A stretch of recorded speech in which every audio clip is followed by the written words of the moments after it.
મારું નામ નીલમ દેસાઈ છે. હું હાલમાં પુરવઠા નિરીક્ષક તરીકે જિલ્લા પુરવઠા અધિકારીની કચેરીમાં ફરજ બજાવું છું.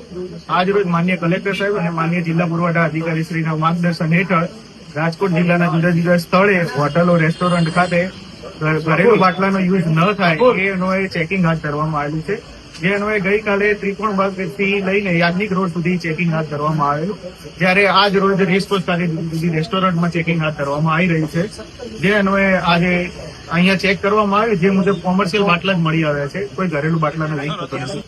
એક બાટલો દીપ સેન્ડવીચ ખાતે સર્વેશ્વર ચોકમાં મળી આવ્યો હતો, જે ગઈકાલે મામલતદાર શ્રી પશ્ચિમની હાજરીમાં સીઝ કરવામાં આવ્યું છે, જેની કાર્યવાહી કરીને ગેસ એજન્સીને સુપ્રત કરવામાં આવશે. તો જે બાટલો હોય ને એ જપ્ત કરવામાં આવતો હોય છે અને એનો કેસ જે રહ્યો એ માન્ય જિલ્લા પુરવઠા અધિકારી સાહેબ શ્રીની કોર્ટમાં ચાલતો હોય છે અને એના મુજબ એનો દંડ પણ 3058 એક બાટલા લેખે થતો હોય છે અને બાટલો પણ જપ્ત કરીને ગેસ એજન્સીને સુપ્રત કરવામાં આવતો હોય છે.